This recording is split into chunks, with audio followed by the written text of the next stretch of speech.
malam ini kita mau bicara Surfing the Epic Generation. Ini salah satu ikon yang muncul ketika bicara postmodern. Tapi sebenarnya kerinduannya sama. Jangan sampai pelayanan kita menggaruk di tempat yang nggak gatel. Pernah gitu nggak? Ya? Saya kalau sama istri terus di belakang gitu, tolong dong garukin gitu ya. Saya pas lagi nonton gitu, pas lagi gatel nih apa gitu, garukin. Nah paling kesel kalau dia garuk di yang tidak gatel, gitu ya. Jangan-jangan pelayanan kita juga sedang menggaruk di tempat yang tidak gatal. Hati-hati ketika sebuah generasi mencoba menilai generasi lain, bahkan sesama di dalam generasi, kita bisa jatuh dalam kecenderungan merasa diri lebih baik. Karena itu saya kasih judul Loving and Embracing this Generation. If you want to stay and serve God in this generation, you need to have heart of God to love this generation. Kalau teman-teman mungkin merasa iya banyak banget yang negatif, maka pakailah kerinduan itu untuk membawa mereka lebih positif. Jangan melihatnya sangat negatif lalu kemudian kita give up, begitu. Saya kalau ditanya bagaimana mendefinisikan generasi ini generasi yang ada baiknya, ada buruknya, bahkan kita pun sulit memberi nama. Kenapa? Kita ada dalam generasi ini, ya.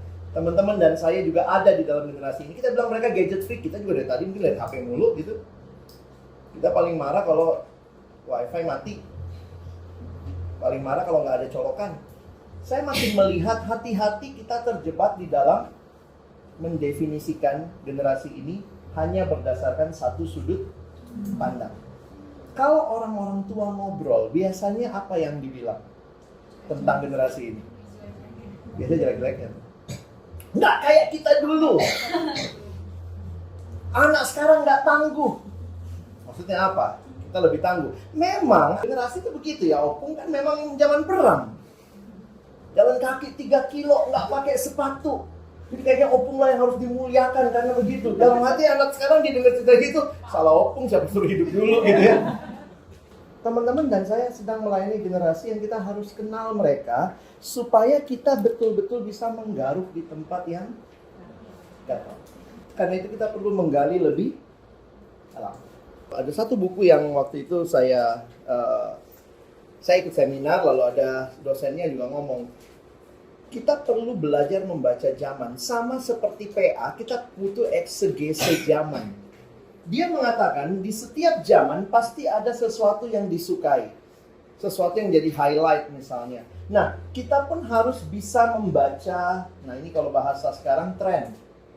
Cultural trend. Kita harus belajar cultural exegesis. Kita harus bisa PA-kan zaman.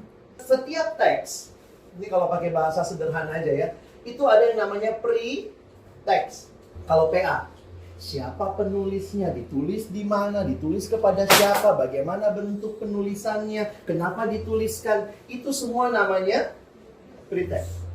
Lalu kemudian ada teksnya, lalu ada post-text. Setiap zaman pasti punya 3 hal ini, sadar apa tidak?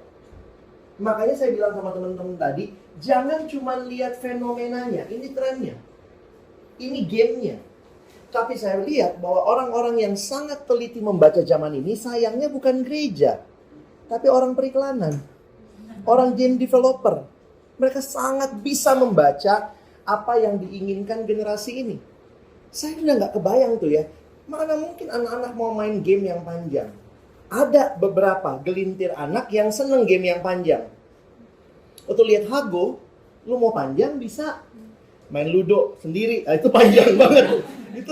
Tapi lu mau yang cuma 1,5 menit, ada. Lu mau cuma 90 detik, ada. Nah itu semua jadi kayak dia provide options. Salah satu yang muncul berulang kali adalah semua ada. Semua lengkap.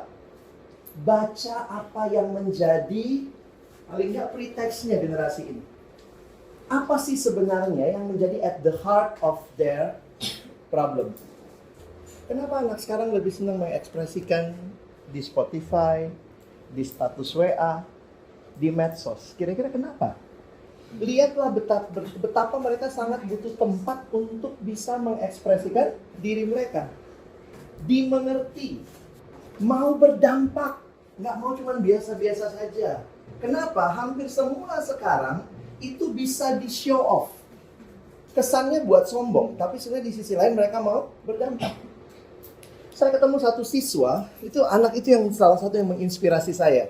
Dia buat line group, sebenarnya itu line biasa ya. Satu hari dia blast itu kepada 4.000 orang. Anak SMA kelas 3 waktu saya ketemu. Saya bilang, dari kapan kau lakukan itu? Dari kelas 2 SMA. Apa yang dia lakukan? Dia ngeblas aja tiap pagi. Kadang-kadang dia copy gambar apa, itu tiap hari dia lakukan. Dia punya grup, saya lupa persis namanya karena saya udah uninstall Line ya. Dia bilang, iya banyak yang konsultasi sama saya tentang perceraian, rumah tangga. Tapi dia ngerasa apa? I've done my part. Dia bilang, saya cuma bisa ngeblas aja, share. Terus pengikutmu dari mana? Nggak tahu tuh. Datang-datang aja. Sampai waktu saya lihat berapa? 4.000 orang. Gila. Anak SMA kelas 2. Orang mau berdampak dan ada orang yang memang juga mungkin butuh dampak itu. Kreatif, out of the box. Ini anak-anak yang nggak mau lagi pakai cara lama. Kalau bisa cara baru, kenapa mesti cara lama? Suka prestasi tapi tidak suka dibandingin. Sehingga lihat anak sekarang beda sama dulu. Dulu 45 orang sekelas di ranking, siapa nomor 1, siapa ranking paling akhir. Anak sekarang sistem sekolah pun sudah beda. Kamu star dalam matematik, tapi sebenarnya kamu anjlok di dalam yang lain gitu. Sehingga semua orang dapat starnya. Nah, saya lihat Hago baca itu. Dan saya nggak tertekan main Hago. Kenapa? Saya adalah star di dalam 2 permainan utama. Fruit slice, sama yang lempar-lempar knife. Saya jagonya di situ. Tapi saya nggak ngerti tuh kalau yang apa mancing-mancing. Saya diundang mereka ya. Akhirnya saya juga tahu dari mereka. Jadi saya coba juga apa sih yang dicari. Nah, saya seringkali merenung begitu. Kenapa? Karena saya terpengaruh dengan satu quote begini. If you want to speak to this generation, you need to listen more. Kalau kamu mau bicara bagi generasi ini, belajar dengar dulu. Kadang-kadang kita karena merasa kita punya isi yang baik, kita mau ngomongin semua. It's good, but you need to listen more and listen not only to the things outside in the service, but listen to their need, their heart. Dan saya pikir ini seperti misionaris, teman-teman. Apalagi kalau kita makin beda umurnya ya.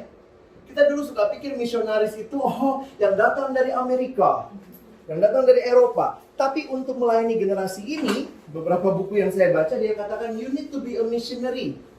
Khususnya kalau kamu makin tua dan kamu memilih tetap dalam pelayanan remaja. Saya paling tidak sudah 21 tahun ada di pelayanan ini. Saya memilih ada di sini. Saya udah merasa diri saya misionaris. Kenapa? Saya datang ke kultur yang baru. Saya mesti belajar bahasa yang baru. Bahasa apa? Saya nggak ngerti itu julid apaan. Saya searching, saya cari. Kadang-kadang saya juga mikir gitu ya. Saya staf siswa, tapi ketemu siswa jarang. Pelayanan ke siswa sering sih ya, tapi dari mimbar. Saya megang KTB Pasutri sekarang. Jadi saya harus belajar sih kayak misionaris. Dulu misionaris tuh yang waktu datang ke Indonesia mereka belajar bahasa Indonesia. Saya pun harus sadar bahasa saya, ilustrasi zaman dulu. Dono Kasino Indro tadi. Jadi kita mesti punya sikap seperti missionary to reach this generation. Apalagi kalau saudara memilih tetap di dalam pelayanan remaja atau pemuda 5-10 tahun ke depan. Kecuali kalau saudara nggak tambah tua. Tapi saya ragu itu. Ada kalimat yang mungkin saudara udah nggak ngerti. Hago aja banyak yang nggak main. Saya pun belajar gimana sih mainnya. Akhirnya saya belajar tertati-tati. Tiba-tiba lagi satu waktu saya ingat lagi rakar saya main gitu gara-gara lu tuh. Tiba-tiba saya lupa matiin voice-nya. Bunyi dong. Apa tuh? Karena Hago tuh bisa sambil ngobrol ya, kayak Mobile Legends juga. Adik saya pernah main juga ya, terus kemudian tiba-tiba dari sana terdengar suara. Mas, udah dulu ya, anak saya belum mandi nih dari pagi, gitu ya. Saya suruh matiin nih, gitu. Jadi kedengaran suara mamanya begitu ya. Bisa dapat gambaran apa yang harus kita lakukan sebenarnya, ya. Boleh kita daftar apa yang kita lakukan di gereja dan persekutuan untuk melayani generasi ini? Pertama, KKR. Yang kedua apa? PA, KK KTB ya. 4, Komsel. Ibadah, retret, kebaktian Padang, fellowship, kunjungan, Wah, itu udah bagus tuh, kunjungan. Nonton bareng, pelayanan sosmed, seminar, konseling, paduan suara, jangan lupa loh. Kalau di kampus persekutuan doa, jangan lupa loh, anak kampus juga milenial loh. Pelayanan kita masih begini kan? Buletinnya masih di fotokopi, rapat. Kalau jadi pengurus gitu ya. Dari semua ini, mana yang anak-anak paling suka? Kita belum tahu nih. Apakah acara-acara kita menjawab kebutuhan terdalam dia? Haruslah kita bilang, masih. Kalau enggak kita udah berhenti melayani ya. Tapi jangan-jangan makin lama kita makin nggak diminati. Kenapa?